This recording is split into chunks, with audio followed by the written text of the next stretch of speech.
बोला रे. मुजुमदार इन्स्टिट्यूट. हाय हाय मुजुमदार इन्स्टिट्यूट. हाय हाय शिक्षण आमच्या हक्काचं. नाही कोणाच्या बाप्पाचं. शिक्षण आमच्या हक्काचं. नाही कोणाच्या बाप्पाचं.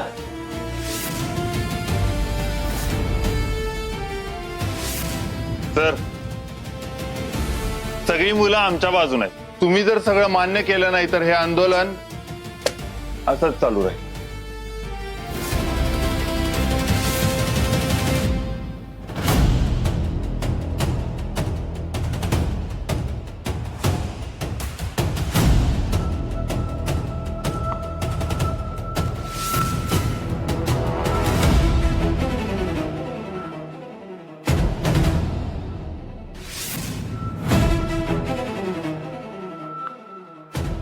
झालं.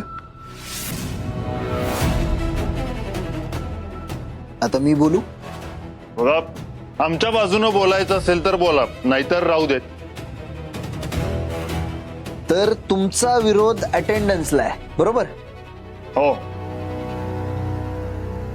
का? हे कळू शकेल का मला?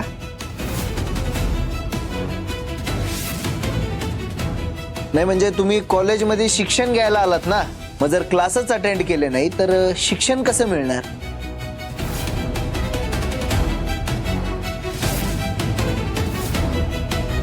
हो सर, इथं आम्ही तुमचं हे लेक्चर ऐकायला नाही आलेलो. आमच्या मागण्या पूर्ण होणार का नाही एवढंच सांगा. नाही.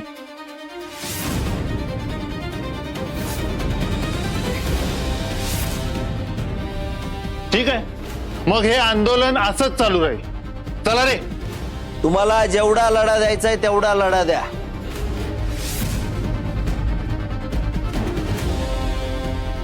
त्यानं मला काहीच फरक पडत नाही. शेवटी नुकसान तुमचंच होणार आहे. काय सरमळकर, बरोबर बोलतोय ना मी? वडील शेतकरी आहेत ना तुझे. हो, एवढ्या कष्टानं शिकवतायत ते तुला. तुझ्या ऍडमिशनच्या वेळी आले होते त्यावेळेस भेटले होते मला बोलले ते, मला माझ्या लेकाला लय शिकवायचंय म्हणून. ही असली आंदोलन करून बापाची स्वप्न पूर्ण करणार आहेस? अरे शिसोदे साहेब, आई एकटीच कष्ट करून शिकवते ना तुम्हाला. मग तू पण सामील झालास यांच्यात. गुड.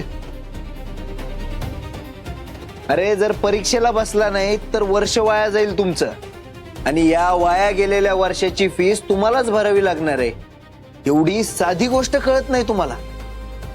एवढी अक्कल नाहीये?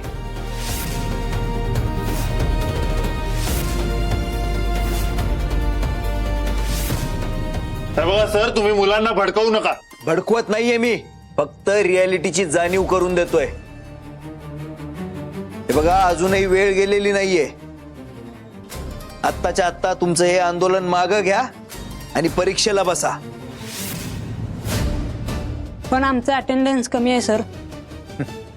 माहिती आहे मला, आणि यावेळी मी तेवढी सूट देतोय तुम्हाला. पण पुढच्या वेळी कुठलीही सूट मिळणार नाही. अरे जर शिक्षणाला सिरियसली घ्याल तर तुमचं भविष्य तुम्हाला सिरियसली घेईल आणि आयुष्यात काहीतरी चांगलं घडेल. या असल्या लीडरच्या नादाला लागलात ना तर फक्त भविष्य धोक्यात येणार आहे तुमचं.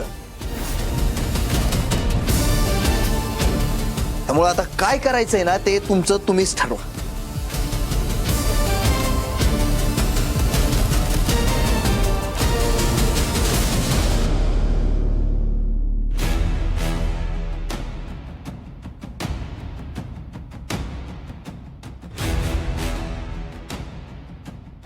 Sorry sir,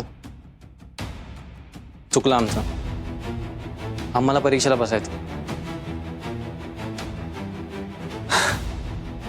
good,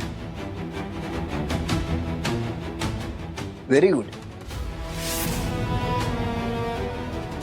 Kulkarni sir, अहो पोरांचे फॉर्म भरून घ्या.